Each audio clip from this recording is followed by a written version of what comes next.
In the content super service era, almost nobody gets to fly under the radar. Being underrated basically means not getting the fair amount of critical acclaim you deserve, which, for a generation of wrestlers as much a part of the discourse as they are the action, creates another paradox. There are subsequently far more than 10 that fit this list.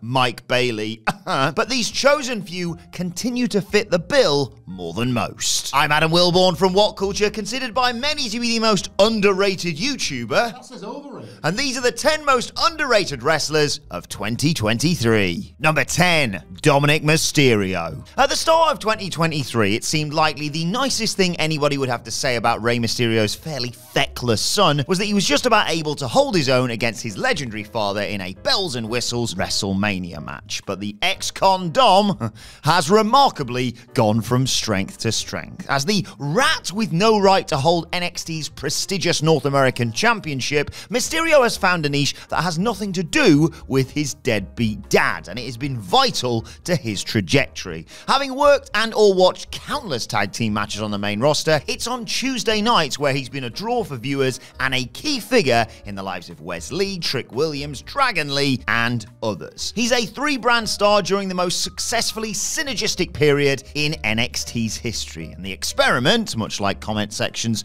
whenever Mammy's around, shows no sign of slowing down. Number 9, Ivar. Can you smell that?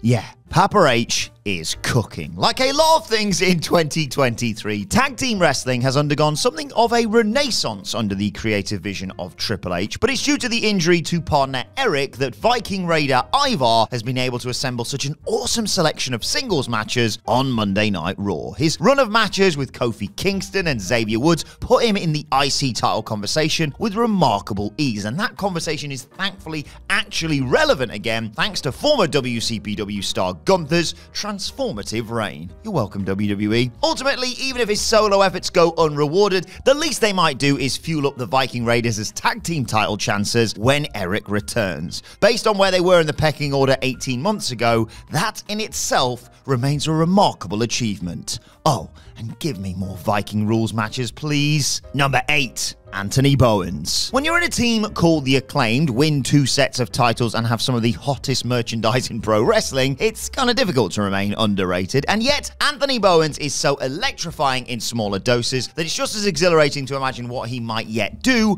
rather than merely celebrate what's already been achieved. The beating heart of their babyface comebacks, whilst also being the most convincing of the trio when on the cell, Bowens has mastered the art of taking something ostensibly quite silly and making it feel serious. Required to hold up his end of countless promos, Bowens has timing and poise down too. Everybody loves The Acclaimed, but it'll be fascinating to see how high he can fly when that emotion subsides. Plus, he scissored Simon Miller a few months back. What a year. Number 7. Emmy Sakura. One of many women in All Elite Wrestling that don't get anywhere near the time or creative attention that they deserve, Emmy Sakura has done well just to not get completely lost in the shuffle in 2023. Sailing over that incredibly low bar though, Sakura has maximized her AEW minutes and made herself unforgettable even with unflattering booking. In this calendar year alone, she's lost big matches to Jamie Hayter, Riho, Athena, Taya Valkyrie, Willow Nightingale, Chris Statlander, and Hikaru Shida, but they've all individually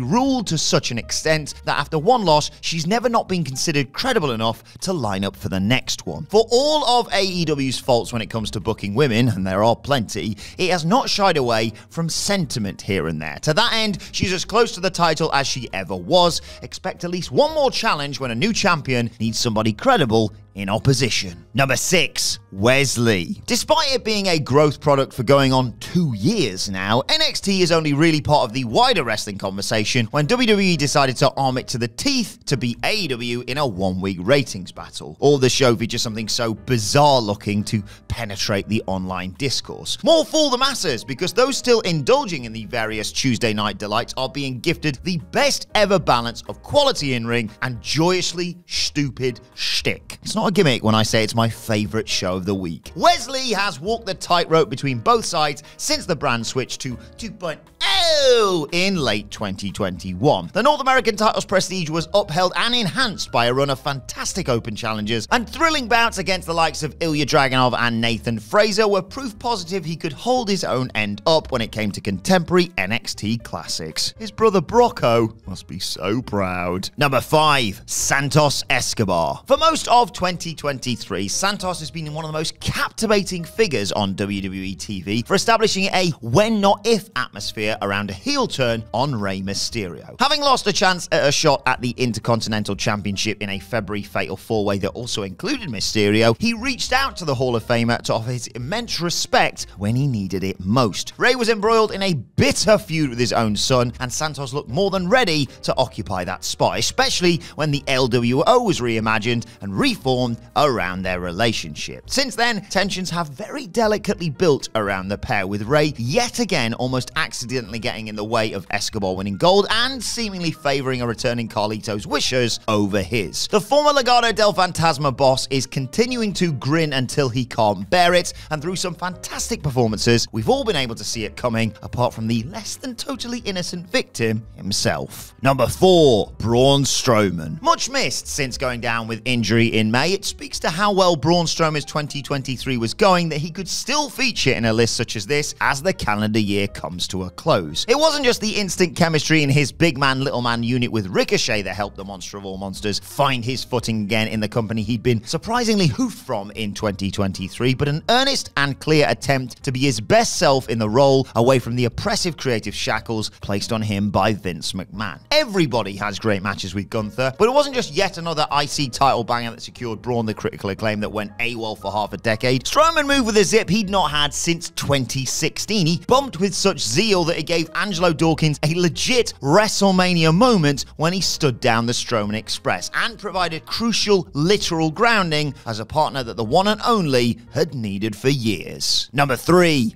Becky Lynch. Becky Lynch has been the best bell-to-bell version of herself since her 2021 return. Becoming a big stage wrestler befitting of her big-time name, Lynch advanced to in-ring general along the way, and never was this clearer than during a 2023 with as many creative highs as lows. When it came time for major matches and establishing payoffs to feuds that nobody really invested in, the man came around and simply forced them to matter, and goes into 2024 as one of the favourites to be a world champion again as a result. Unafraid to do jobs along the way, her quality work and willingness to look at the lights in equal measure helped sprinkle valuable stardust on the likes of Zoe Stark, Tiffany Stratton, and Lyra Valkyria. Bret Hart fought dentist pirates and aging monarchs in 1995, but excellently executed his way right back to the top of the card by being too good to be denied. Becky Lynch, facing similar potential hurdles, did exactly this too. And if WWE had a 95 Hitman, it fell to AEW to find a 96 HBK. Number 2. MJF. Underrated or over-criticized? Whatever classification that could subjectively be applied to MJF in 2023, it simply doesn't stack up when viewing his in-ring work. There are some hard truths about the company that ostensibly don't support his case, and I can say that because we are best friends, of course. AEW business has been on the slide this year. The product is cold. The criticisms of the booking flood in on a weekly basis, and the MJF character has been subject to some of the comedic leanings that have annoyed the base. As world champion for the entire calendar year, MJF has made a point of proving true his grandstanding about being a generational talent though. Defenses